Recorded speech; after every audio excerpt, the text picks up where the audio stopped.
ապա ինչ պետք է լինի։ Կործանվելու եք, ինչ պետք է լինի։ Ինչ էլ անեմ, անհանգստանալու է, որովհետև հենց ընտրությունը ավարտվում,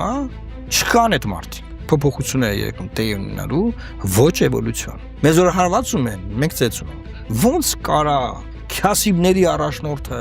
տենց այդ ճմղված շորերով, այդ չլողացած մի 40 օր, այդ պայքարով գահասնի տեղ ու Հայաստանում գերշահույթը ապահովեն միայն բանկային ոլորտում։ Չէ՞, սկսեցին վիրավորական արտահայտություններով խոսելի մասին, բնականաբար դա թույլ չեմ տա։ Չի կարելի լոբինգ անել, որ ընտրական քվեաթերթիկում պետք է լինի բոլորին դեմ եմ տող։ Վառել ենք մեր բոլոր կամուրջները։ Ինչ եք ուզում այդ Մանուկյանից։ Հիմա նոր խաղ։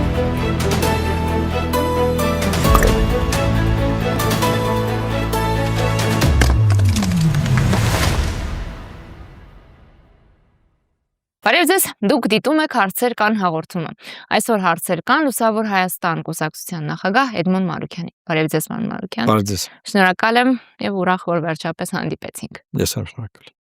Պարոն Մանուկյան, մինչև բուն զրույցին անցնելը, ես ուզում էի հարցնել, ինչու է Պետրոս Ղազարյանին այդքան հետաքրքրում ձեր ցուցակում լինել չլինելու հարցը։ Հետո ձեր վերջերս տված պատասխանը լսեցի, ասում եք Պետրոս Ղազարյանը անհանգստացած է, թե վերջը ինչ է անելու Էդմոն Մանուկյանը։ Պարոն Մանուկյան, վերջը ինչ եք անելու, որ բոլոր իշխանությունների օրոք հարմար աթոռ գտնող Պետրոս Ղազարյանը անհանգստանա։ Ես կարծում եմ ինչ էլ անեմ անհանգստանալու է, որովհետև չեն ցանկանում, որ քաղաքական միտքը տեղ ունենա մեր քաղաքական ասպարեզում։ Լինի ժխոր, հայհոյանքներ, բոլորին հայհոյեն, կամ թրոլինգով զբաղվեն քաղաքական իմաստով եւ ստատուս քվոն պահպանվի։ Այսինքն ես քաղաքական դաշտում համարում եմ ինձ այն մարդկանցից մեկը, ով ստատուս քվոյի վրա ազդում է։ Եվ դրա համար 23 թվականի նոյեմբեր ամսից Պետրոս Ղազարյանը չի հրավիրում ինձ հանրային հեռուստաընկերություն։ Ես նրան հասկանում եմ, ինքն էլ շատ է ուզում հրավիրի, ինքն էլ է շատ է ուզում ինքը, բայց դե Շեֆ ցուցակում չի կարող հրավիրել։ Այո, օրինակ 3 չարաչ օրը, եթե չեմ սխալվում, 3 չարաչ օրն էր, տարածքային կառավարման նախարարին նա ասաց, օրինակ Էդմոն Մանուկյանն ասում է ատոմակայանը փակում են, դե պատասխանեք, նա էլ պատասխանում է։ Տեսեք Պետրոս Ղազարյանը իր բոլոր եթերները վարում է, թե ինչ է ասում Էդմոն Մանուկյանը։ Ասենք ես այդ եթերում կամ, բայց ֆիզիկապես արգելված է որ ես այդտեղ լինեմ։ Դե հիմա ինչ անենք։ Ես բացարձակապես չեմ ուզում որևէ ձևով մարդը ուզում է հրավիրի, ջանքեր է գործադրում, անհանգստանում է, ով եթերագնումի մասին հարցեր է տալիս, կարոտ ունի, որոշակի իմաստով նաև կարոտում է մեր որ գնանք խոսանք քաղաքական միտք չի, բայց իրան չեն թողում։ Իրան ասում են կհրավիրես, ասենք, 2 շաբթի ես մարդուն, 3 շաբթի են մյուսին, 4 շաբթի նորից 2 շաբթի օրվա հյուրին կանչես, 5 շաբթի ինքն էլ ամա թողնում է, էլի։ Ինչքան կարա ասենք նույն մարդկանց կանչի։ Դա Պարոն Մանուկյան, իհարկե շատ մեծ է գայթակղությունը միանգամից այս թեզերին անդրադառնալ, բայց ես ունեմ որոշակի առաջնահերթություններ, դրանցից սկսենք։ Տարածաշրջան Վենսի այցը ավարտվեց եւ տրամադրությունները ծայրահեղական էին, ինչպես բոլոր դեպքերում, անկախ նրանից թե ով կայցելի Հայաստան կամ չի այցելի։ Եվ ես կարդում էի ռուս վերլուծաբաններից մեկի գնահատականը, եւ ասվում էր, որ ընդհանուր առմամբ հետեւությունն այն է, որ Ռուսաստանի Դաշնությունը տարածաշրջանը չի լքում, չի անհետանում տարածաշրջանից, բայց այդ ավանդական մենաշնորհը կորցնում է։ Եվ հարցադրումն ակնարկն էլ այն էր, թե արդյոք Ռուսաստանի Դաշնությունը դրանից խուսափում է, թե ոչ։ Մեծ հաշվով պատասխանը այն էր, որ այնպես չէ, որ Ռուսաստանը դեմ է դրան։ Չլինել տարածաշրջանի անվտանգության երաշխավորը եւ մատակարարը որևէ խնդիր չի առաջացնում այս փուլում Ռուսաստանի համար։ Պարոն Մանուկյան, ակնհայտ է, որ մեր տարածաշրջանում կա աշխարհաքաղաքական կոնսենսուս։ Եվ այդ կոնսենսուսի արտահայտությունը Նիկոլ Փաշինյանի քաղաքականությունն է։ Ընդդիմությունը տևական ժամանակ խաղադրույք էր արել նրա վրա, որ Նիկոլ Փաշինյանը ի վերջո չի կարողանա մանևրել ինչ-որ պահից եւ կմնա աշխարհաքաղաքական կենտրոններից մեկի մամլիչի տակ քաղաքական առումով։ Հիմա ինչ է անելու ընդդիմությունը, ինչպես է դիրքավորվելու, որ ընկալելի, հասկանալի եւ ընդունելի լինի այդ աշխարհաքաղաքական կենտրոնների համար առավել, քան Նիկոլ Փաշինյանը, որը մեծ հաշվով արդյունք է այդ կոնսենսուսի։ Ինչու եմ այս հարցը տալիս, որովհետև ընդդիմությունը մշտապես պայմանավորել է իր բոլոր ձախողումները նրանով, որ Նիկոլ Փաշինյանը ունի աշխարհաքաղաքական հովանի ծածկոց։ Շատ լավ էր որ ասացիք ընդդիմությունը պայմանավորել է, եթե ասեիք դե հարցը դուք տալիս եք որպես ձեր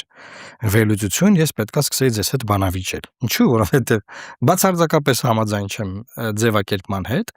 այսինքն բոլոր նրանք, ովքեր կարծում են, որ Նիկոլ Փաշինյանը Հայաստանի վարչապետն է, որովհետև աշխարհակահաղական կոնսենսուս կա, որ ինքը լինի վարչապետ, այդ մարդիկ ուրեմն չեն հասկանում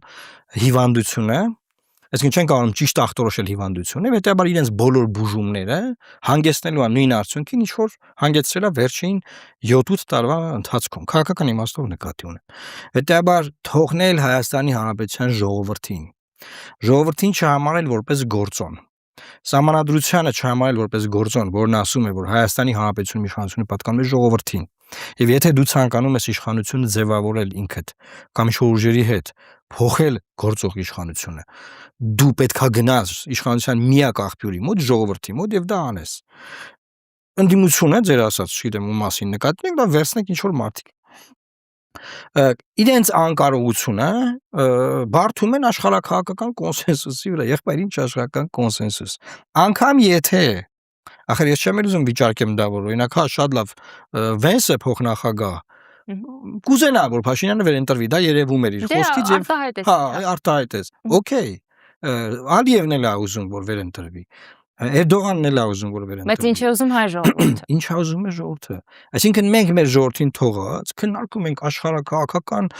բանը լիդերներին, բանի Նետանյահուն գիշերը ոնց է քնել, բանը Պուտինը առավոտը չայ խմելա թե չի խմել, բան, հասկանում եք, մեր ժողովրդի հետ խոսակցություն չկա։ Ժողովրդի հետ խոսակցությունը ինչի մասին պետք է լինի, որ ժողովուրդ ջան, այս մարդը անում է A B G D այս բաները, հա, որի մասին անդադար խոսվում է, դա էլ գիտի ժողովուրդը։ Եվ ժողովուրդ ջան, ես որ գամ կամ ինձ ընտրեք ես գամ, ես անեմ սա։ Այս խոսակցությունը ժողովրդի հետ տեղի չի ունեցել եւ տեղի չի ունենում, որից օգտվում է իշխանությունը եւ ես անդադար պնդում եմ, որ Նիկոլ Փաշինյանը ոչ թե հզոր է, այլ իր դիմացը կանգնած իրան օպոնենտության ամբիցիան իրանց դրա վերցրած մարդիկ են թույլ կամ սխալ հաշվարկում իր գործողությունները, որի արդյունքում տեղ ունեն մեծ ֆիասկոն։ Անդադար էս բանավեճը կա, որ մենք ունենք իրավիճակ, որ աշխարհակահաղական կոնսենսուս կա, բան, ես հիմա ամփոփում եմ ձեր հարցի պատասխանը։ Նայեք, եթե մենք ժողովրդի հետ լավ աշխատենք, կամ ընդդիմությունը,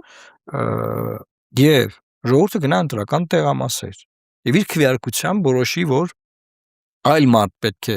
ձևավորի Հայաստանի Հանրապետության կառավարությունը, իսկ ինչ որ ուժ հաղթի եւ այլ մարդ, չլինի Նիկոլ Փաշինյան, անունազգանունը, որը որ պետք է կառավարությունը ձևավորի, աշխարհակահաղական եւ իրենց նշած կողմերը հաշվի կնստեն Հայաստանի Հանրապետության ժողովրդի շահերի հետ։ Միջազգային հանրությունը, միջազգային քաղաքականությունը աշխատում է այդ տարբերակով։ Ինչ որովհետև այդ աշխարհական կետերը ունեն իրենց շահերը։ Իրենց շահերը իրենք փորձելու են սպասարկել։ Այդ շահերը համադրում են կամ չեն համադրում կամ հակադրում են։ Եթե հակադրում են, պատերազմներ ա լինում։ Եթե համադրում են, բանակցություններով, կոնսենսուսով որոշումներ են կայացվում եւ շահերը սպասարկվում են։ Կգա այդ նոր իշխանությունը, կերև այդ շահերը ոնց է սպասարկվում կամ չի սպասարկվում։ Նաև այդտեղին չեմ ուզում, միանգամից կանխում եմ այն միտքը, որ թե Նիկոլ Փաշինյանը չլինի, կլինի պատերազմ։ Չէ, չի լինի պատերազմ։ Չի լինի պատերազմ, եթե Նիկոլ Փաշինյանը չլինի։ Եվ հետ գալով մեր ներքաղաքական հարցին, մենք թողնենք բոլորին աստեղը, Վենսին, Տրամպին, Էրդողանին, բանին, մենք ժողովրդի հետ պետք է աշխատանք տանենք, որովհետև ընտրություններ է արժևում եւ միայն թերությունները իշխանությունների ասելը դա բավարար չէ, որտեվ շատ ասող կա թերություններ, պետք է ասել թե ինչա լինելու դրանից հետո, ոնց են կանելու եւ այլն։ Պարոն Մարուկյան, մի ճշգրտող հարց։ Դուք ձեր խոսքում կարծեմ 2 անգամ ձեզ առանձնացրիք ընդդիմությունից։ Հիմա դուք քաղաքական դաշտում դիրքավորվում եք որպես ով։ Չէ, ես ուղղակի առանձնացրեցի, որովհետև ես չեմ նման անալիզ արել։ Խոսքը գնում է նրանք, ովքեր որ նման անալիզ են արել։ Ես երբեք անալիզ չեմ արել, վերլուծություն չեմ մատուցել ժողովրդին, կամ Նիկոլ Փաշինյանի մնալը չեմ պայմանավորել, այն վերլուծության, որ այ պատճառը նա է, որ աշխարհակահաղական բոլոր մութ ուժերը, որ ասում են մութ ուժեր, այդ մութ ուժերը պահում են իրար։ Դուք ընդդիմադիր եք, ընդդիմություն եք։ Այո։ Ինչ վերաբերում է քաղաքական մտքին։ Դուք նաև ասում եք, պարոն Մարուկյան, որ եթե երկրում կա, ենթադրենք 5 հոգի, որ ունի քաղաքական միտք կամ կարող է քաղաքական միտք գեներացնել, այդ 5-ից մեկը դուք եք։ Ինձ Մի քիչ թիվը շատ եմ ասել, բայց շատ ոչ։ եք ասել, որովհետև կարծում եմ դուք կանխեցիք իմ հարցը, ես պիտի խնդրեի անուններ տայիք, երևի չէի կարողանա տալ։ Խնդրում եմ տալ անուններ, եթե Տամ քաղաքական միտք է գեներացնում Նիկոլ Փաշինյանը, 1, քաղաքական միտք է գեներացնում Էդմոն Մարուկյանը, 2, էլի քաղաքական ուժեր կան, օրինակ հայեղափոխական դաշնակցության ոչ ղեկավար կազմի մարդիկ կան, հիմա չեմ ուզում անուններով ասեմ, 3, տարբեր քաղաքական դերակատարներ կան, որ նաև քաղաքականության մեջ են, բայց մեջ չեն որպես կուսակցական, որոշակի քաղաքական պրոդուկտ են գեներացնում։ Հա, քաղաքական պրոդուկտ։ Նայեք, ես այն կոպիտ ասած դասական գծի մեջ եմ, որ ես կարծում եմ, որ քաղաքականությամբ պետք է զբաղվեն միայն քաղաքական գործիչները։ Նայեք, ես հիմնավորեմ։ Ընտրությունից ընտրություն մենք տեսնում ենք, որ քաղաքական միավորներ են ձևավորվում, շարժումներ, արշավներ, ես շատ գիտեմ ինչեր, գալիս են, մտնում են ընտրական process-ի մեջ, մեծ փողերով են գալիս, փոքր փողերով են գալիս, դա թողնում են մի կողմ, ռեսուրսային բան է, էլի։ Գալիս են process-ին մասնակցում են, այդ 40 օրնա, 30 օրնա, 25 օրնա, 15 օրնա ինչքան է, նայած ինչ ընտրություն է, արտահերթակ կարճ է, հերթական ընտրություն է, մի քիչ երկար է process-ը, օրինակ հիմա երկար է լինելու։ Հենց ընտրությունը ավարտվում, հա, չկան այդ մարդիկ։ Ոչ մի հարցի վերաբերյալ քաղաքական միտք, քաղաքական գնահատական, քաղաքական պայքար, քաղաքական գործ, միջազգային հարթակներում նկատի ունեմ, հայկական, հա, տիրույթում նկատի, գոյություն չունի։ Ես պնդում եմ, որ ժողովուրդը պետք է ինքն էլ ներդրում ունենա քաղաքական համակարգի կայացման մեջ, ինքը պետք է նայի։ Լավ, 17 թվականին Լուսավոր Հայաստանը մասնակցում ընտրություններին, 18 թվականին Լուսավոր Հայաստանը մասնակցում ընտրություններին, 21 թվականին մասնակցում ընտրություններին, գասա 26 թվականը մասնակցել ենք ընտրություններին։ Ժողովուրդ ջան, տեսնում եք, որ քաղաքականության մեջ ենք, չենք փախե ընտրություններից հետո, ուզում անցնենք, ուզում չանցնենք, անդադար կրում ենք պատասխանատվություն։ Մեր ամեն ասած բանի համար։ Մենք ինչ անենք, որ ինչ որ ուժեր, ինչ որ մարդիկ, որոնք հետ եմ գալի էլի, քաղաքական չեն, գալիս են եւ այդ մարդիկ ապականում են քաղաքական համակարգը, թույլ չեն տալիս որ քաղաքական համակարգը առողջանա, իսկ ես պնդում եմ, որ մեր բոլոր խնդիրների արմատը քաղաքական համակարգի հիվանդության մեջ է, հիվանդությունը չէ, մենք չբուժենք, առողջ, արդար քաղաքական համակարգ չունենանք, չի դզվելու ոչ մի եւ բան։ մի Այսօր հակասական ասֆալտի բան, խոսերը դրա մասին է։ Պարոն Մարուկյան, մի հակասական բան, քաղաքական միտք գեներացնողներից առաջին ուղղակի պատահական գուցե համարակալում արեցիք, նշեցիք Նիկոլ Դե Փաշինյանին, վարչապետն է գործող նաև դրա համար։ բայց Նիկոլ Փաշինյանը այդ հիվանդ համակարգի վառ դրսևորումն է եւ նաեւ պատճառն է այդ հիվանդության խորացման։ Նիկոլ Փաշինյանը հիվանդ քաղաքական համակարգի հետևանքն է։ Պատճառը եղել է 20 տարվա այն ինչ թերություններ, խնդիրներ մենք ունեցել ենք։ Այդ պատճառով եղել է երկրում հեղափոխություն, տարբեր անուններ են հիմա տալիս, ասում են հեղաշրջում ա եղել, զավթերին իշխանությունը բան, հեղափոխություն ա եղել։ Եվ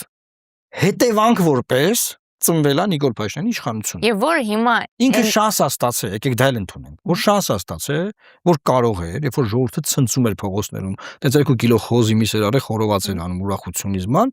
այդ շանսը ինքը ստացել է, որ քաղաքական համակարգը առողջացնի, կոռուպցիայի հերանիցի, ինստիտուտները զարգացնի, Հայաստանը ուժեղացնի, բանակը հզորացնի, դիվանագիտությունը ուժ, ինքը այդ շանսը ստացել է, եւ ինքը այդ շանսը մսխել է այնպես։ Հիմա մենք ինչ ենք ասում, կարող ասում ենք բանա Նիկոլ Փաշինյանի ունքերը դուրս չի գալի, դրա համար չեմ ուզում ինքը էլ վեր ընտրվի։ Մենք քաղաքական հիմնավորում ենք բերում։ Մարդը ստացել է շանսերը, այդքան խոստում է, այդքան շանս, այդքան մարդու հույսը, այդքան մարդու էմոցիան վերցրել է իր վրա ու տապալել է եղբայր։ Էսա տեղի ունեցել։ Պարոն Մարուկյան, ինչու է քաղաքական մտքի մասին հարցադրում անում, որովհետև ենթադրենք, հա, հիմա ձեր դիտարկմամբ 3-4 հոգի կարող է այդ միտքը գեներացնել, այնուամենայնիվ մենք տեսնում ենք, որ Հայաստանում այդպես էլ քաղաքական միտքը դոմինանտ չէ։ Կամ լսելի է աղմուկ, կամ ատելություն, կամ հայհոյանքներ, մանիպուլյացիաներ, բայց ոչ քաղաքական միտք։ Բացատրեմ։ Ուրեմն ցանկացած իշխանություն ինքը ունի հնարավորություն քաղաքական միտքի ձայնը, այն որ ասում է զվուկը իջացրու։ Մեր երեխա ենք, ասում են զվուկը իջացրու։ Զվուկը իջացնում է, ո՞նց է իջացնում։ Ինքը թիրախավորում է դաշտում այնպիսի գործիչների, որոնք գործիչներ կարողա չեն գործիքներ են, որ เป զի իրական քաղաքականությունը մեռնի, ինչի է պետք իրական քաղաքականությունը մեռնի, որ էվոլյուցիոն ճանապարհով հնարավոր չլինի իշխանությունը փոխել։ Եվ դրա արդյունքում ծնվում են հեղափոխությունները։ Հիմա եթե Նիկոլ Փաշինյանը շարունակի անել ինչ որ ինքը անում է հիմա, եւ այս խորհրդանական ընտրությունների ընթացքում էլ շարունակի դա անել, եւ հանկարծ ինքը կարողանա վերընտրվել, ես ձեզ ասում եմ, որ փոփոխությունները եկում տեղի ունենալու ոչ էվոլյուցիոն։ Որպեսզի այդ տարբերակով լինի, պարոն Մանուկյան, պիտի անհամաձայնություն լինի դրան։ Կլինի։ Էլիտաների Եվ կա։ կողմից։ Նայեք, էլիտաների հարցը մի քիչ շատ բարդ է։ Հայաստանում տեղի ունեցել էլիտաների վերաձևավորում։ Նիկոլ Փաշինյանի իշխանությունը կառուցված է հակաէլիտիստական հույզերի մոտեցումների վրա։ Եվ նա ըստ էության Դե նաև ոնց անում են պոպուլիստները։ հա, եւ նա ըստ էության, եթե դուք նայեք օրինակ Հայմատիկ Էրդողանի քաղաքական Նման են։ ճանապարհը շատ նման են։ Լուկաշենկոյի քաղաքական ճանապարհը շատ նման են։ Նրանք հակաէլիտիստական շարժումներ են եղել ընդդիմադիր, որոնք եկել են գրիվ տալով էլիտայի դեմ, հետո դարձել են իրանք նոր էլիտան, շարունակել են էլիտայի դեմ արդեն էլի գրիվ տալ, քողարկելով որ նոր էլիտա է ձևավորվում, որը կարող է էլիտա չի, դա հարցի մյուս կողմն է, բայց նոր բանած սեփականության վերաբաշխում, ամբողջ ֆինանսատնտեսական բիզնես դաշտի բան, եւ այս իմաստով նա սկսել է ինքը բավականին վաղուց դավաճանել իր բազան որն է, ցանկացած իշխանություն ունի իր էլեկտորալ ձայնային, հա, իր բազան, ինքը ինչի վրա է հենված։ Ինքը որ եկել է իշխանության, ինքը հենված է եղել աղքատների, միջին խավի, բազմաշերտ է ամեն դեպքում նաև էլիտայից էլ է եղել այդ բազայի մեջ, բայց ինչ է տեղի ունեցել, ինքը եկել է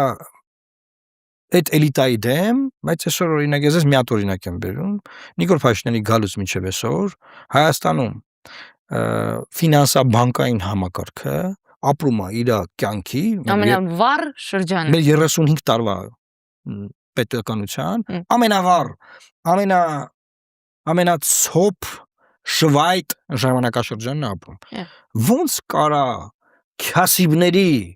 այս բառն եմ օգտագործում, էլի, քյասիբների առաջնորդը,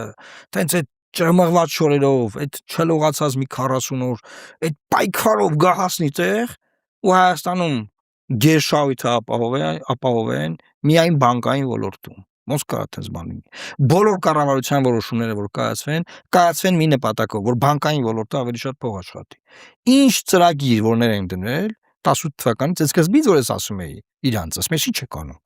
Ասում են եղբայր պետական համակարգերը կայացած չեն։ Միակ կայացած համակարգը բանկայինն է։ Եթե մենք վստահենք պետական համակարգերին, վարի կգնա այս ծրագիրը։ Դրա համար մենք ինչ անում ենք, չերես բանկեր պետք է անենք։ Չերես, դե որ չերես բանկեր ենք անեմ, եղբայր այնտեղ տոկոս կա, իրանք դե գործառույթներն իրականացնում բանման ու 8 տարի է։ Այս կառավարությունը ինչ անում է, ինքը անում է չերես բանկեր։ Ու նաև այստեղ էլ հանուն բանկերի։ Եվ հանուն բան, այստեղ կարևոր բան կա։ Հարկային բեռը փոխվել է երկրում։ Հարկային բեռը ավելացնում է Փաշինյանը այն նույն բազայի վրա, որով ինքը եկել է իշխանության։ Այդ կենտրոնում ապրող միջին խավն է, որ մտածող էր, քննադատ էր,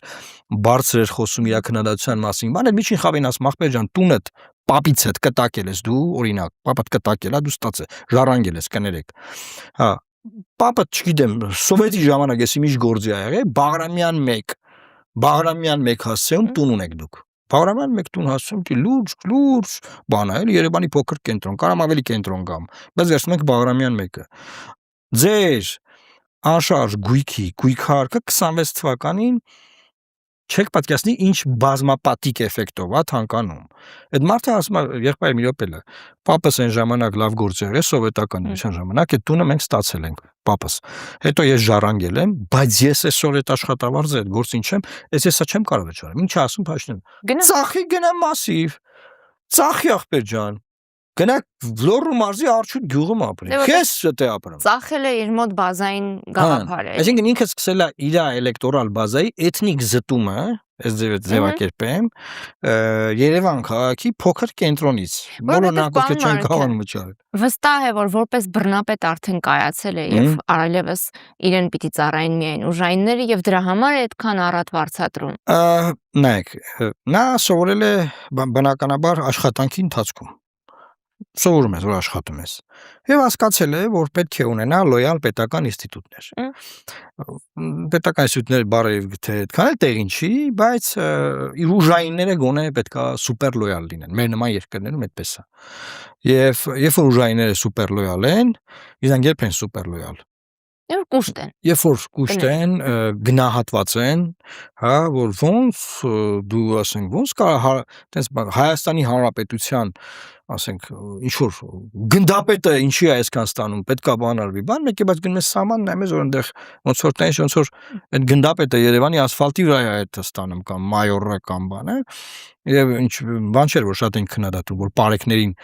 այդքան փող են տալիս, բայց որ համեմատում ենք սահմանին կանգնած պայմանագրային հետ անհամեմատելի է, էլի, այսինքն ինչ եք անում։ Հետ գալով անշարժ գույքի հետ կապված ուզում եմ ավարտեմ այդ մասը։ Մենք այդ ժամանակ առաջարկում էինք 19 թվականն է, հիշեք, բարձր ռեյտինգ հեղափոխական։ Ասես բան եմ խոսում, չեք պատկերացնի ինչա կատարվում։ Այնքան քֆուր է գալիս Facebook-ով, Instagram-ով, չգիտեմ, ինչքան սոցցանց կա,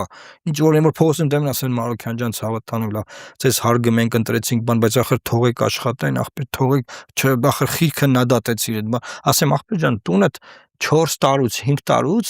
100%-ով թանգանում է գույքը արկա, եղբայր դու մենք կամար ենք, չէ մի աղբոր թողեք աշխատեն, բան։ Մենք այդ ժամանակ առաջարկում ենք, որ եթե մարդը այդ կենտոնի բնակիչ որ նկարագրում էի ես,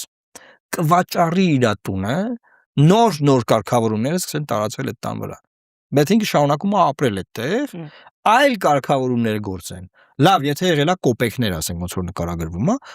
լավ, թող մի քիչ բարձրանա։ Մի քիչ, բայց տրամաբանություն պետք է լինի, ոչ թե մարդկանց էթնիկ զտեսել, ասես դուք գնացեք մասիվը հայքի, գնացած են բանով, են ձայնով իրանց։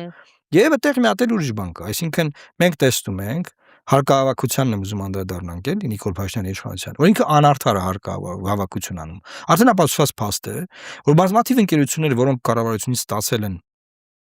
եկամտահարկի արտոնություն կամ այլ արտոնություններ, նրանք հետագայում ֆինանսավորում են իրենց կուսակցական գանձանակը կամ ասենք իմ քայլի հիմնադրամը։ Այսինքն փողերը քաղաքականացվում են։ Այսինքն տեսեք, ինքը անարդարացի ոչ հավասար հարկերը հավաքում է, այս մի դրվագ, հետո ծախսելուց հարկերը հավաքված որ ասում եմ մեր բյուջեն է, մեր ընտանիքն է, բան, անարդարացի ծախսում է, ոնց, որովհետև ինքը ասում ախպեր ջան, մենք որոշեցինք, որ ինձ 1.5 միլիոն դրամ ամսական ավելացում տանք։ Օրենսդրությամբ գոյություն չունի ավելացում տերմին, չկա նման բան։ Կա պարգևավճար, կա ճանապարհածախս, կա օրապահիկ, կա աշխատավարձ, կա 13-7 աշխատավարձ, բայց 14-ն են իրանք տալի արդեն։ Ավելացում, պատգամավորը 3 միլիոն դրամ անոր տարում ստանում, նախարարը 6 միլիոն դրամ է ստանում, եւ այսինքն այդ հավաքած ժողովրդից հավաքած փողն էլ նաեւ ներսում է անարդար բաշխում։ Հասկանում եք, բոլոր իմաստներով ինքը այլևս խախտել է։ Եթե չմտնենք արտաքին քաղաքական անվտանգային դաշտեր, ես ժողովրդի սրտից ենք ես ասում։ Պարոն Մարոկյան, հատկապես այս շրջանում ժողովրդի սրտից շատ են սկսելու խոսել, հասկանալի է նախընտրական շրջան է։ Բոլորը խոսում են ուրեմն ձայներ փոշիացնելու վտանգի մասին, բոլորը խոսում են մեծ մեկ բևեռ միավորելու մասին, բոլորը չէ, շատերը այդ թվում նաև դուք, այսինքն միասնաբար գործելու մասին, բայց կան նաև կարծիքներ եւ իրողություններն է, որ այս պահի դրությամբ այդ մեծ բևեռը չի կայանում։ Ինչ վերաբերում է ձայները փոշիացնելու խնդրին, պարոն Մարոկյան, այդպիսին համարում եք բոլորին դեմ եմ շարժումը, նրանց բնորոշելով որպես 0 պատասխանատվության քարոզողներ եւ նաեւ քաղաքական թրոլինգով զբաղված մարդիկ։ Պարոն Մարոկյան, ամբողջ հարցերն է, ես իհարկե սոցհարցումների տվյալներ չունեմ այս բայր իմ ձեռքում եւ չգիտեմ կա այդպիսի սոցհարցում թե չէ։ Գետնի վրա չգիտեմ այդ բոլորին դեմ եմ շարժումը ինչ ունի, բայց ակնհայտորեն սոցցանցերում իրենք հետաքրքրություն առաջացրել են։ Եվ ավելի շատ, քան կուսակցություններ, որոնք տարիները գործում են, շարժումներ, որոնք տարիները կան։ Զավեշտալին կամ ցավալին կամ ուղղակի իրողությունը այն է, որ երբ քաղաքական թրոլինգով զբաղվածը ձեր ձևակերպմամբ կարողանում եք կարճ ժամանակում հետաքրքրություն առաջացնել, գուցե դա այն պատճառով, որ նաև քաղաքական գործիչները տեք մեղավոր, որովհետև քաղաքական համակարգը տարիներ շարունակ թրոլինգ է արել մեր հանրությանը։ Նայեք, ես դրա մասին եմ հենց խոսում, երբ որ ասում եմ մարդիկ կան, որ քաղաքականության ոչ մի կապ չունեն, ընտրություններից առաջ հայտարարում են, որ իրանք ստեղծում են կուսակցություն կամ գնում են կուսակցության թղթեր, Մհմ. որ ավելի տարածած է իմը դարձել, այսինքն ոչ բնական ճանապարհով մտնում են քաղաքականություն, ուշադիր եղեք։ Բոլորը ունեն իրավունք զբաղվել Նայ, քաղաքականությամբ։ բոլորը ես իրավունք ունեմ, օրինակ, զբաղվել տարբեր բաներով, որով որ չի կարելի որ ես զբաղվեմ, կարծում եմ, որտեղ վնաս կտամ հանրությանը։ Ես ինչի՞ չեմ դա անում։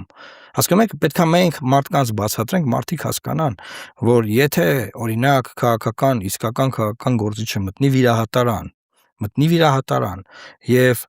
այնտեղ ինչ որ սխալմունք թույլ տա, կարող այդ մարդը մահանա, որ վիրահատարանում վիրահատության սեղանի վրա է, բայց երբ որ վիրահատարանից մեկը գա քաղաքականությամբ զբաղվի քաղաքականությամբ, որը ավելի բարդ գործ է, քան վիրահատարանի գործը, նրա որոշումների պատճառով հազարավոր մարդիկ կան զոհվել։ Ես հասկանում եմ, Չի կարելի մարդկանց թույլ տալ, որ նրանք քաղաքականությունը դարձնեն տենց ծափուծիծաղի բան։ Մի բան էլ ասեմ ու դուք ձեր արծեք։ Նայեք, մեր ժողովրդի մեջ կա այս բանը, որ յուրաքանչյուր մեկը իր անձնական կյանքի վերաբերյալ իրացիոնալ որոշում չի կայացնի։ Նա երբեք չի գնա, օրինակ, ատամնաբուժի մոտ, ասի կույրաղիքս վիրահատիր, օրինակ եմ ասում, կամ բերի իր տունը վերանորոգելու համար ոչ մասնագետի, որը չի տիրապետում, կա ապականել իր տան վերանորոգումը, բայց պատրաստ է իր մի ձայնը տա ինչ որ մի խեղկատակի, որը տենակ ինչ ալեմ, որ ապե հետարկիր, լանային ինչ ալեմ, ապե ինչ պետք է լինի, կործանվելու եք, ինչ պետք է լինի, հիմա հետ գալով, ես իրանց մասին իմ ասելիքը ասել եմ, եթե շարունակեն, որ սկսեցին վիրավորական արտահայտություններով խոսել իմ մասին, բնականաբար դա թույլ չեմ տա, ես քաղաքական բան եմ ասել, ես ասում եմ չի կարելի մարդկանց կոչ անել, եւ չի կարելի լոբինգ անել, որ ընտրական քվեաթերթիկում պետք է լինի բոլորին դեմ եմ թող։ Դա ժողովրդի քվեները ոչ միտեղ ուղարկելու մեթոդ է, ոչ միտեղ եւ քարոզվում է կոլեկտիվ անպատասխանություն։ Եթե մտահոգ եք, որ մարդիկ ես վստահ եմ, շատ մարդիկ մտահոգ են, իրաց մեջ կան ազնիվ անկեղծ մարդիկ։ Կիրթ, դե մտահոգ եք, որ քաղաքական համակարգը հիվանդ է, լուծումն ուրիշ տեղ է, եղբայր։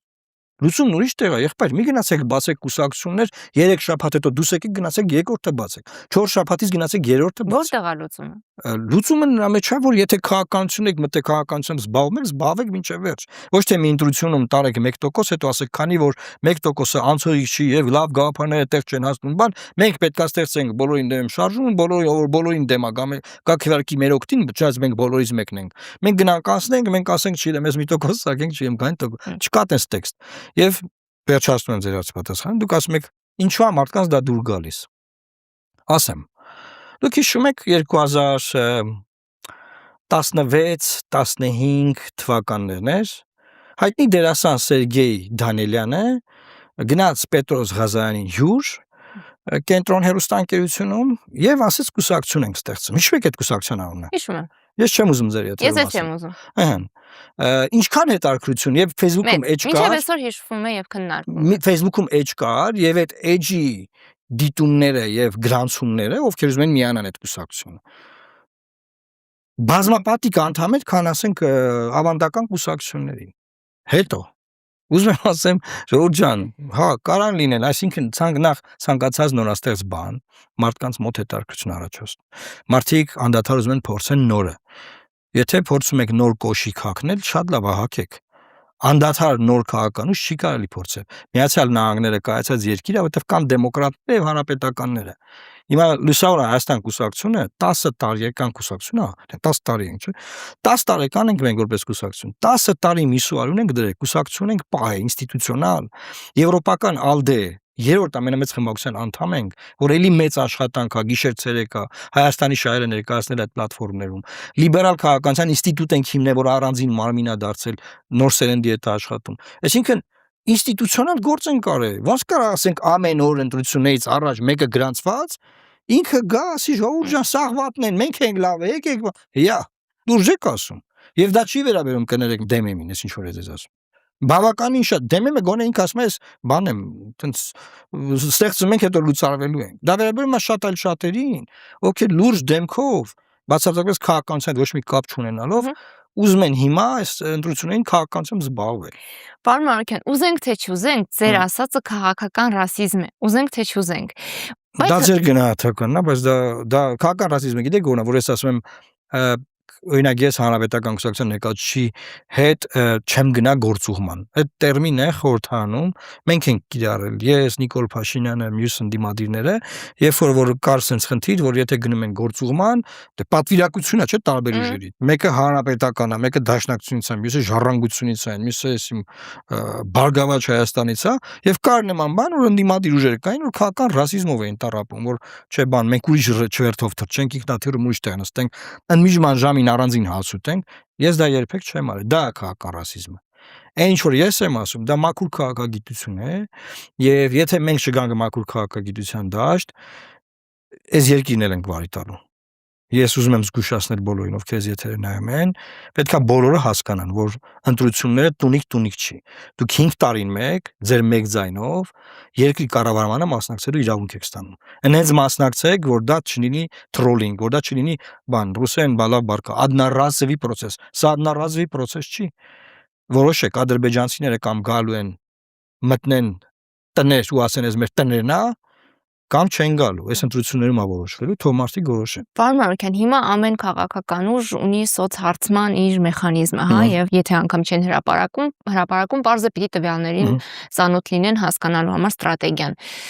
Վստահ եմ դուք էլ ունեք նման մի բան։ Եվ այն ինքնավստահությունը, որով դուք խոսում եք քաղաքական process-ների մասին, դա հիմնված է այն սոցհարցումների վրա, որոնք դուք ստացել եք եւ դրանք շատ հուսադրող են ձեզ համար։ Այո, ես բացատրեմ։ Ուրեմն մենք դեռևս դուք անցողիկ շեմն չհաղթահարելու ուժերից մեկն եք։ Դե ով է ասում։ Այն հարցումները, որոնք հրապարակվում են։ Չէ, հարցումները դա մեկնարկային հարցումներ են։ Մենք չենք սկսել քարոզարշավ։ Մենք չենք հայտարարել, որ ով է մեր վարչապետի տեխնացուն, ոնց ենք մասնակցել ընտրություններին։ Չէ, ես մեր վարչապետի տեխնացուն եմ որպես կուսակցություն։ Բայց մենք մի process-ի մեջ ենք եղել, որ լոբինգ ենք կարել, որ լինի մեկ բևեռ։ Այսինքն մենք եղել ենք process-ի գեներատոր ուժերից մեկը, որ պետք է անդիմությունը համախմբի, որ Նիկոլ Փաշինյանին այդ ճանապարհով հաղթելու մեր տեսլականից մեկը դա է եղել։ Հիմա մենք այդ ոչ մի բան չհայտարարած,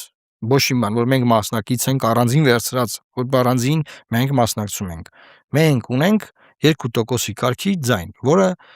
անգամ մեկնարկային չի։ Ինչու՞, որովհետև ասում եմ, մենք ոչ մի բան չենք արել։ Քարոզարշավի ժամանակ ոչ տաբեր ենք բացել, ոչ մի բան։ Քարոզարշավի ժամանակ մեզ, եթե խոսքը գնում է անցողիկ տոկոսի մասին, մեր էլեկտորալ պոտենցիալը մինչև 12% է։ Դա սոցիոլոգիա գիտականորեն եմ ասում։ Այսինքն մենք ունենք առաստաղ որոշակի, այդ առաստաղը այդքան է, եթե մենք չգիտեմ ինչեր անենք, ասենք միլիոններ ճարենք ծախսենք, որը բնականաբար չկա։ Եվ եսիմիջ մենք կարող ենք 12% ձեն տալ։ Եթե մենք գնանք դասական ճանապարհով, այն ինչ որ մենք ունենք ոնց որ կանք, մենք ունենք հնարավորություն մեր մեկնարկայինի վրա փոփոխելու իրավիճակը եւ անցողիկ շեմը հաղթահարելու։ Այդ իմաստով Հայաստանի Հանրապետության 100,000-ավոր քաղաքացիներ վստահ եմ կուզենան, որ մեր նման ուժ ինստիտուցիոնալ լինի խորհրդանում, ում որ ոչ կարան ծեծեն, ոչ կարան թալանի պապկեք դնեն դեմը, ոչ կան քաղաքական իմաստով հետս բանալի չէ։ Հարվածել են։ Դե դա եմ ասում ծեծեն բառը շատ կարևոր է, որ քեզ ծեծում են, դու մենակ ծեծես։ Մեզ որ հարվածում են, մենք ծեծում ենք։ Մենք իրաց ծեծել ենք։ Մենք այն ուժերից ենք, որ ԿՊ-ին ծեծեն ենք խորհրդանում։ Կադրը կարա գելի նայ, երբ որ ասում Միքայելն ինձ խփում է, ես քացով իրան խփում եմ, դա ինձ հետո իմ 17 հոգանոց ղեկավարած ֆրակցիան իջնում է տեղից ու սկսում է ջարդելով կա։ Պարոն Մարուկյան, ծեծեցիք հետո դարձաք հատուկ դեսպան։ Իմ հարցը կապ ունի նախորդ հարցի հետ, տեսեք, ես այս ընթացքում հետևել եմ ձեր հարցազրույցներին եւ հիմնականում կենտրոնանում էին ձեր հենց կենսագրության այդ դրվագի վրա, երբ դուք համագործակցեցիք այս իշխանության հետ։ Իմ հարցը նրա մասին է, ձեզ այս ընթացքում հաջողվել է այդ գիծը սև։ Եթե դուք իհարկե դա համարում եք սև։ Ես բացարձակ չեմ համարում սև գիծ։ Ես բացարձակ չեմ համարում դա սև գիծ։ Ոնց կարող է քո երկրի համար քո ներդրումը համարվել սև գիծ։ Ոնց որ պատերազմ լինի, դու քո ունեցած ինքնաձիգը տանդ ավտոմատը վերցնես, գնաս այդ պատերազմին մասնակցես, բայց պատերազմը պարտվեք ինչ-ինչ պատճառներով, քեզ հարևաններդ գան ասեն ամոթ չես անում, խի գնացիր պատերազմ։ Բայց իրանք ոչ մեկ չեն գնացել պատերազմ, դա ֆիքս ենք։ Բայց ում հետ եք գնում պատերազմ։ Ում հետ եմ գնում, ժողովրդի որոշած ղեկավարի հետ։ Այսինքն դուք ուզում եք Արցախը, երբ որ ես գնացել եմ, Արցախ կար։ Ես գնում էի Արցախ, շինարարություններ էր գնում Արցախում, ժողովուրդը ապրում էր Արցախում։ Ես մեկ մոմ էի վառում Արցախում։ Ես որ գնացել եմ նաև Արցախը լինելու համար։ Իմ մեկից մոտ տպավորությունն է, որ բոլոր նրանք ովքեր չէին գնացել եւ ասում էին, հեսա նայի բան ինչ ալնելու, իրանք այսինքն այդ Արցախը մենակ ինձ էր պետք, ես ուզում եմ հասկանամ, էլի։ Արցախը ինձ էր, ես գիտեմ ձեր հույզերը, ու ես ապշած եմ, էլի ուզում ասեմ լավ, ասենք ես ինչ որ իմ միսիան ինչ որ մասով ինչ որ միսիա եմ արել, որ լինի Արցախ։ Մեկը որը որ ձախողվեց այդ միսիան։ Հա, դե նշեր ես էի վարչապետը ձախողվեց հիմա։ Ես ունեմ իմ տեսլականը, եթե անենք այսօր Արցախը կլիներ։ Բայց քանի որ ժողովուրդը ինչ չէր ընտրել այն մարդկանց, ովքեր որոշում էին ընդհանուր տեսլականը, իմ ու իրանց տեսլականը չհամընկավ, ես գնացի։ Բայց ասածս հետեւյալն է, որ դա մեր համար մեր ուժեղ կողմերից է, որովհետև այսօր ընդդիմադիր դաշտում չկա քաղաքական գործիչ եւ չկա քաղաքական ուժ, որ միջազգային հարթակներում եւ նաեւ բանակցային գործընթացի վերաբերյալ նույն ասեմ, չգիտեմ, ում ասեմ, Բայրամովի, Ալիևի հետ հանդիպած չկան, բայց գոնե Բայրամովի մակարդակում էր հետը։ Գիտի ինչա բանակցվել, գիտի ինչա պետք անել ու գիտի ոնց է պետք է վիճակից անել։ Դա մեր արխիվ ունեք։ Դա մեր ուժեղ կողմն է։ Եվ այսինքն նայեք, փորձ են անում մեր ուժեղ կողմը որպես մեր թույլ կողմը, ընդհակառակը։ Իսկ կարող է այդ նպատակով էիք դարձել։ Չէ, բացարձակ։ Իմ միակ ու իմ շքումից եղել այն, որ գոնե ստատուս քվոն մնա։ Ես մենակ 21-ին եղել ընտրություններ, մեր ժողովուրդը գնացել է ընտրական տեղամասեր, ընտրել է Նիկոլ Փաշինյանին, Ռոբերտ Քոչարյանին, Սերժ Սարգսյանին։ Էդմոն Մարուկյանին չի ընտրել, ինչ եք ուզում Էդմոն Մարուկյանից։ Փաստորեն փորձել եք ձեր ջանքերը ներդրումն ունենալ ստատուս քվոն պահպանելու եւ Արցախի փշրանքները պահելու ուղղությամբ, չէ՞։ Եւ այդ փշրանքներն էլ կորցրինք։ Դուք անմիջապես հետո մի հայտարարություն արեցիք։ Արցախի ինստիտուտների պահպանումը Հայաստանում Հայաստանի ազգային անվտանգության սպառնալիք է։ Այո։ Դուք հիմա շարունակում եք պնդել դա։ Այո։ Նայեք, խոսքա գնացել, նախ պետք չի կոնտեքստից կտրել, բացատրեմ ինչի մասն է խոսքը գնացել, որ Հայաստանի Հանրապետությունը պետք է լինի վտարանդի, այո, Արցախի վտարանդի կառավարություն։ Ես պնդում եմ, որ Հայաստանի Հանրապետությունում չի կարող լինել վտարանդի Արցախի կառավարություն։ Ես ձեզ վստահեցնում եմ, որ ամենառադիկալ գործիչը, վերցնենք ընդդիմադիր հենց հիմա խորհրդանում են, երկու ուժ կա, չէ՞, Ռոբերտ Քոչարյան եւ Սերժ Սարգսյան, չեն կարող հայտարարել, որ Հայաստանում պետք է լինի Արցախի վտարանդի կառավարություն։ Բայց Էդմոն Մարուկյանը ազնիվ է ժողովրդին ասել է, չէ՞, բացատրել է ժողովրդին, որ չի կարող լինի Հայաստանի Հանրապետությունում, եւ դրանից հետո ես ընդունել եմ Արցախի պատվիրակություն, եւ մենք քննարկել ենք, եւ ես ձեր եթերում իրավունք չունեմ ասեմ ինչ եմ իրանց ասել։ Իրանց ասել եմ որտեղ կարա լինի։ Ես հասկանում եմ։ Դուք հասկանում եք։ Դե այդքանից հետո ինչ որ մարդիկ բոլոր նրանք, ովքեր որ դա փորձում են վրա կիրառել, այդ մարդիկ պրիոմ են անում, որի տակ են մնում, որովհետեւ ոնց բացատրեմ, Ժորժ ջան, Արցախի ինստիտուտները, դրանք Արցախի պետական ինստիտուտներն են, որը ես եւ դուք վստահ եմ ձեզ նաեւ ձեր հույզերի վրա ամեն ինչ կտային, որ շարունակեն լինել Արցախում։ Արցախի պետական ինստիտուտները կարող են միայն Արցախում, եթե մենք անկեղծ ենք իրար հետ։ Եթե մենք մժորտին չենք խափելու, բան տես։ Այս խոսքը չի գնում Արցախից մազապուրց այստեղ հայտնված, օրինակ։ Ես հիմա գիտեմ, օրինակ կա թատրոնը, որ զբաղվում են մարդիկ, ինչ որ հովանավորներ են գտել, աշխատում են։ Ասում եք, մենք քննարկում ենք պետական ինստիտուտների մասին։ Նախագահական ինստիտուտ, բանակ, ազգային ժողով, կառավարման ինստիտուտներ չի կարող լինել Հայաստանի Հանրապետությունում։ Կարող է լինել սիմվոլիկ վտարանդի կառավարություն, ոչ Հայաստանում։ Ես դա իրանց բացատրել եմ, եւ իրենք ի տարբերություն բոլոր նրանց, ովքեր փորձում են այդ հարցը շահարկել, բան դա չի կարող շահարկվել, էլեկտորալ իմաստով sense անկեղծ ասեմ։ Ինչքան այդ հարցը իմ դեմ շահարկեն, այնքան ես ձայն կհավաքեմ։ Բայց ես դաժե այդ դաշ չեմ մտնում։ Սա էլեկտորալ իմաստով ես զուտ անկեղծ մարդկային եւ պետական, ես պետական գործեմ, պետական տեղեկատվության մտածողության մասով եմ ասում։ Ես իրանց ասել եմ որտեղ կարա լինի։ Ու այդքանից հետո էլ հիմա որ հետևում եմ, տեսնում եմ որ էտե չեն անում։ Լիլիթ ջան։ Ու իրանց համաձայնվել են, իմ հետ գնացել են։ Այս թեման քննարկվում է նաև այն պրիզմայով, որ Հայաստանի Հանրապետությունում պիտի հնարավորինս ինստիտուցիոնալիզացվի այն ինչ մնացել է Արցախից։ Դա ուրիշ բան է։ Մարդկային ռեսուրսներ, կապիտալ։ Ոնց որ ասեմ Արցախից բերած գորգերը մի տարեք ձեր տներում ժողովրդի ասած գյորեք, տարեք տվեք պետական թանգարաններին, պետական թանգարանները թող ու սկա էլի սեկցիաներ ստեղծեն, պահպանեն։ Օրինակ, մշակութային մասով եմ ասում։ Կամ ես զինվոր գիտեմ Խաչքարահետը բերել։ Խաչքար։ Մենք դա չենք քննարկում։ Մենք քննարկում ենք օրինակ Արցախի հանրապետության վտարանդի նախագահի մասին։ Հիմա երբ արդեն նախընտրական ծրագիր կներկայացնեք, այդ ծրագրում որպես մարդ, որը փորձել է, հա, ձեր գնահատմամբ ներդրում ունենալ Արցախի պահպանման հարցում։ Արցախի կետն եք ուզում։ Հա, ինչ կետ է ունենալու Արցախ։ Շատ բարդ է այդ հարցը, որովհետև ես տեսնում եմ, որ ընդդիմադիր դաշտում մենք ունենք տոտալ իշխանական նարատիվը գնաց վիճակ, որ գնում են էլի իշխանությունից արդեն առել են այդ նարատիվը, այդպես համակերպված նստած են։ Ես իմ հրաժարականից առաջ ես ներկայացրել եմ ծրագիր, որը որ չի ստացել հավանություն, եւ ես առաջարկել եմ դրա վերաբերյալ, եթե չեմ սխալվում, նաեւ հրապարակային եմ ասել, որ պետք է Հայաստանի Հանրապետությունը մտնի միջազգային արտադրության դատարան, ցեղասպանության կանխարգելման կոնվենցիայի հիման վրա հայց հարուցի, այնպես ինչպես Պաղեստինի հարցով հենց հիմա հարուցված է։ Չինաստանը, Թուրքիան երրորդ կողմ են ներգրավել այդ հայցով։ Եթե չեմ սխալվում, Եգիպտոսն է հարուցել, կանգնենք։ Եվ պետք է լուրջ աշխատանք տանել վերադարձի իրավունքի համատեքստում։ Հիմա պետական քարոզչությունը նաև ընդդիմադիր դաշտում կասա, որ այն է, որ եթե Հայաստանում բարձրացվի Արցախի ժողովրդի վերադարձի հարցը, բա իրանք ասում են Արևմտյան Ադրբեջանը պետք է վերադառնա։ Այսինքն այդ մարտիկ վերցնում են ադրբեջանական նարատիվը, հավասարազորության վրա են դնում, ոչ թե որ Հայաստանից գնացած ադրբեջանցիները եւ Բաքվից, Սումգայիթից, Շամխորից, չգիտեմ, մյուս տեղերից եկած հայերը խառնում են Լեռնային Ղարաբաղի խնդրի հետ։ Ես պնդում եմ, որ Հայաստանում ապրող բնակվող ադրբեջանցիները, ում որ մենք ոստիկանական միգալկաներով ուղերձումով տարե ճանապարհել են եւ փոխհատուցումը, փողը տվել ենք տները եղել են փոխանակել են, ընդերից եկած փախստականների հետ։ Իրար հետ համահունչ չեն, որովհետեւ Հայաստանում բնակվող ադրբեջանցիները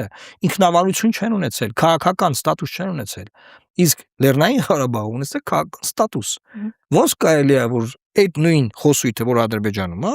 մեր մոտ էս ծխվի գնա հանրային դաշտ։ Բայց ներողություն, ես ընդդիմության կողմից այդ նարատիվի տարածումը չեմ տեսել հրապարակում։ Իրանք հրապարակային վախենում են ասեն, այդ տարածում, այդ դա չտարածվելու համար ասում են մենք պետք է համակերպենք իրողությունների հետ, չկարծ։ Դե կարող է այլ հիմքով են այդպիսի եզրահանգումներ։ Դե ես իմ անձնական զրույցների արդյունքում եմ ասում, Արցախը չկա, համակերպվի Լիլիթ ջան, չկա այլ Արցախ։ Դուք չեք համակերպվում։ Ես չեմ համակերպվում։ Որովհետև նաև ես չեմ համակերպվում որպես բանակցային մասնագետ, Հարվարդի համապատասխան կուրսը ավարտած, որովհետև ես գիտեմ, որ չի կարելի Ադրբեջանի վրա բացված որևէ վերք փակել, այն դեպքում, եթե մեր նկատմամբ մեր եղած խնդիրները, նաև արեստացին ձևավորված խնդիրները Ադրբեջանը ոչ թե փակում, այլ զարգացնում է։ Հետեւաբար մենք չպետք է դատարկենք մեր բանակցային ֆոնդը,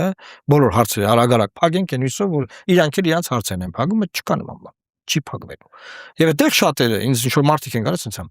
ախր դու խոսացել ես Ղարաբաղցիների հետ։ Իրանք չեն ուզում գնան, դու քեզ վերադարձի իրավունքի հարց բարձրացնում։ Ասում լսեք լա։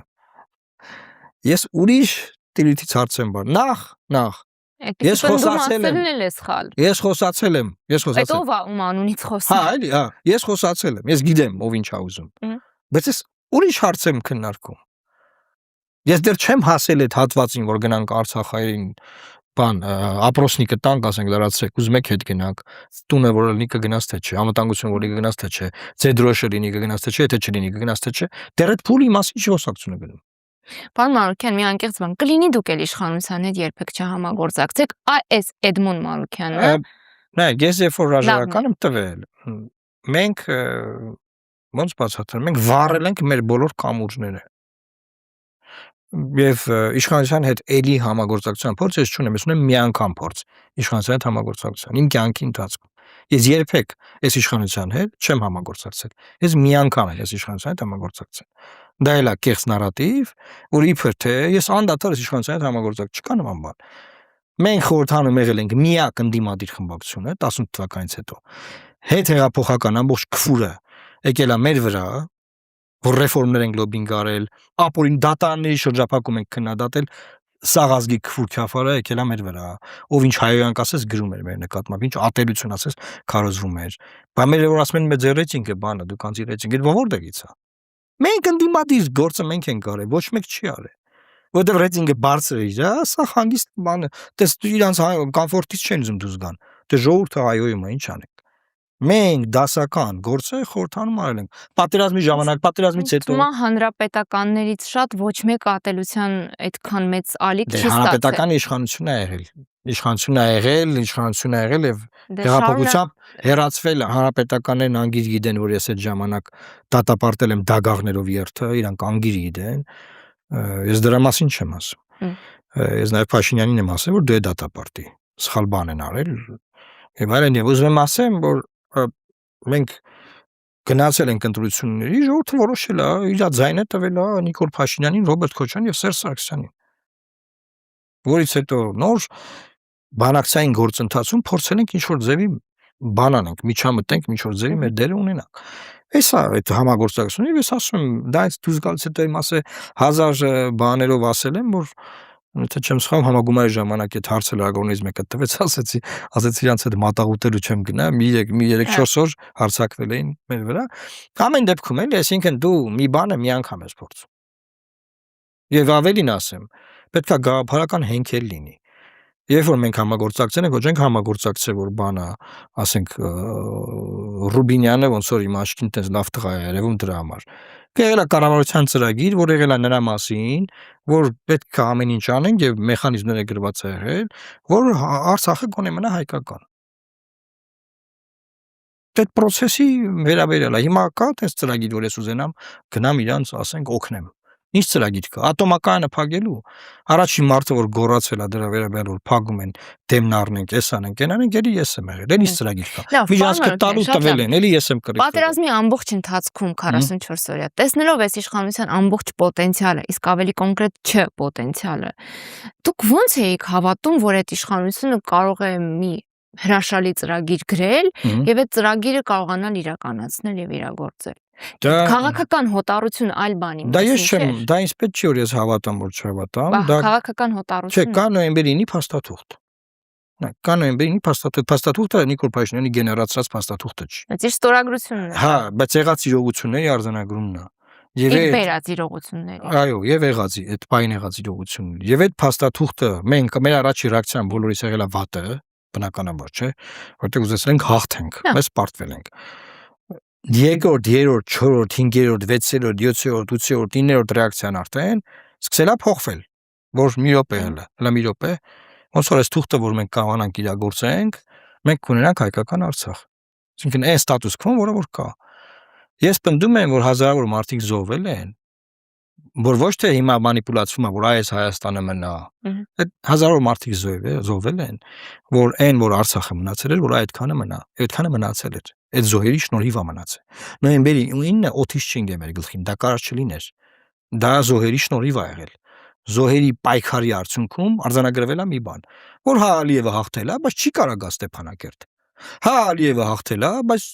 երագույն է ոնց որ ծածանվում։ Հա Ալիևը հաղթել է, բայց հայկական եկեղեցիներ կան, մարդիկ մոմ են վառում, աղոթում են հայերեն։ Հա Ալիևը հաղթել է, բայց Մեսրոպ Մաշտոցի հիմնադրած առաջին դպրոցում երեխաները գնում են դպրոց։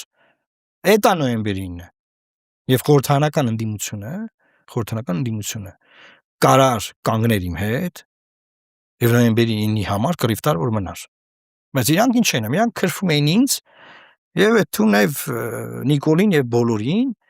եւ տենց իրանք մտածում են որ իրանք բան անմասն են մնացել հետար հավիլ, ճիշտ չէ։ Այսօր կարողաշավը սկսվի կտենակ։ Շատ ինչ գույնի է։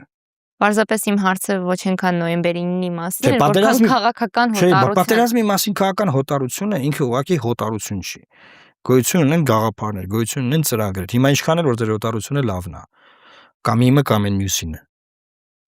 Իրողություններ կան, որոնցից հնարավոր չի փախչել։ Դուք չեք կարող ժողովրդի, մենք այս հարցը սկսել ենք ժողովրդով։ Ժողովրդի ուժով, ժողովրդի իշխանությամբ։ Ոչ ոք չի կարող ժողովրդի հետ հաշվի չնստել։ 21 թվականին ժողովրդի հետ մենք հաշվի ենք նստել։ Մենք պատվով ընդունել ենք ընտրությունները մեր պարտությունը, որ մենք կարողացել ենք համերաշխություն, ազգային համաձայնության կառավարություն, մեր ժողովուրդը չի ուզեցել դա, ուզեցել է հակադրություն, բևեռներ եւ բևեռային քվեարկություն արել։ Մենք հաշվի ենք նստել, ճանաչել ենք այդ ընտրությունը, շնորհավորել ենք պարլամենտական ուժերին, ասենք գնացեք իր հետ աշխատեք, երկիրը հետ պատերազմական արհավիրքի մեջ է։ Կպեք իրար գոնե այս եղածը փրկեք։ Դե մենք մեր մաս, մեր փայ փորձել ենք նաև այդ անել։ Պարոն Մարուկյան, համարում եք, որ ժողովուրդը ընտրել է Փաշինյանին 21 թվին։ Ռոբերտ Քոչարյանը ճանաչել ընտրությունները մանդատները վերցրել, Սերժ Սարգսյանը ճանաչել մանդատները վերցրել։ ԲՀԿ-ն մենք սաղս ասում ենք դե հաղթեցիք։ Այսինքն ինչ է նշանակում նյուխ։ Ինչ նյուխ։ Ժողովուրդը որոշել է վերջ։ Բրծավ, գիծը քաշվեց։ Բայց ասում եք ֆուտբոլ խաղի վրա օրինակը բերեմ, էլի ֆուտբոլ են խաղում, սուզյան շվացնում է, ու խաղը կանգնում է այդտեղ։ Մեկ է այդտեղ մի ֆուտբոլիստ գա, խաղը կանգնել է, հնարավորագրվել է 6-4-ա, չգիտեմ, 3-1-ա։ Մի հատ ֆուտբոլիստ գա, ասի իմ նյուխը բանանում, որ ոնց որ այս խաղը կարա չի կարա, խաղը կանգնել է։ Դուք կարող եք խաղից դուրս գալ կամ խաղի մաս չկազմել։ Ես խաղից ես չեմ դուրս եկել, ժողովուրդն է որոշել, որ խաղում ես չկամ։ Ժողովուրդը որոշել է, որ խաղում են, այսուհետ այդ որ սուլոցը եղել է կենտրոնական ընտրական հանձնաժողովի։ Որոշել է ժողովուրդը, որ խաղի մեջ են Նիկոլ Փաշինյանը եւ Ռոբերտ Քոչարյանը։ Պատիվ ունեմ է բարիերի տակ անցել, լավ, էդ էլ ֆիքս ենք։ Խաղը դա է։ Հիմա նոր խաղ է։ Հիմա ամբողջ քարոզարշավը նրա մասին է, որ ժողովուրդ դուք չեք կարա ամեն անգամ օրինակ դուք 21 թվականին ինչ ուժեր են մասնակցել։ Մի հատ Ռոբերտ Քոչարյանի Սերժ Սարգսյանին հանգիստ թողնենք։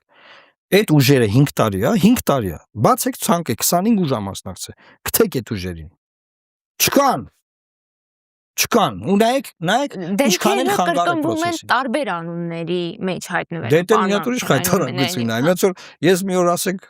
չգիտեմ, մի օր պետք է հատուկ դրա վերաբերել եթեր անեմ, ամեն ուժի մասից էս առանձին դնեմ։ Ինչին է մասնակցել, ինչին է միացել, ինչին է կապել հիմա։ Ձեր կուսակցությունից էլ մարդիկ կան, որոնք դուրս է եկել, հասկացան գնացել է։ Գնացել է ուրիշ տեղ։ Դա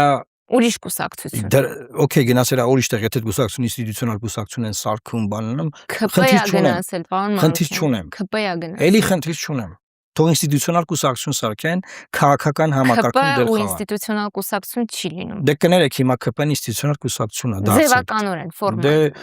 օրինակ եթե լինի իշխանապահություն, որ ես հույս ունեմ պետքա լինի հունիսի 7-ին, որից հետո ԿՊ-ն կարենա գոնե էս իր եղածի 10%-ի չափով մնա, ես կասեմ, որ իրանք ինստիտուցիոնալ մնացել են։ Եթե փլուզվի քանդվի գնա, դուք ճիշտ դուրս կգաք։ Պարոն Մարուկյան, եւ վերջում, այն կացան քաղաքական, որը հիմա ձևավորվել է, հա։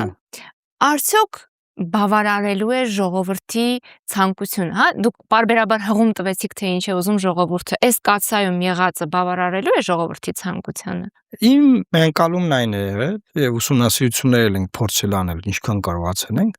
որ ժողովուրդը ցանկանում է ընդդիմադիր մեկ բևեռ։ Սակայն ընդդիմադիր ուժերը դա սաբոտաժ են արել։ Ես չեմ ուզում հիմա անուններ տամ, անվանարկեմ։ Արել են, իրանք պնդում են, որ պետք է առանձին գնալ մասնակցել եւ ներսում միավորվել։ Շատ լավ, եղավ, դուք ոնց ասում եք, հիմա մենք դες կանենք։ Մենք տենց ենք հիմա անելու։ Հիմա բոլորը կտեսնեն մենք ինչ ենք անում։ Պետրոս Ղազարյանից սկսեցինք, իրենով էլ ավարտենք։ Ուզում եք Պետրոսով ավարտենք, ոսը շատ եք իրան բան։ Խնդիրը ինքը չէ, այլ հանրային հեռուստաընկերությունը եւ իր քաղաքականությունը հեռուստաընկերություն։ Փաստորեն հանրայինում հայտնվելու հնարավորությունից սև ցուցակում հայտնվելու ուրեմն ընթացք մի քայլ է, որովհետեւ դուք երբ իրենց հետ էիք, հա, ունեիք այդ հնարավորությունը, իրենց հետ չեք սև ցուցակում եք։ Մի հատ բան ասեմ։ Հա։ Ուրեմն 23 թվականի նոյեմբեր ամսից ինչ չեն հրավիրել համեք։ Դե դուք թողնում եմ մտածեք, թե ինչու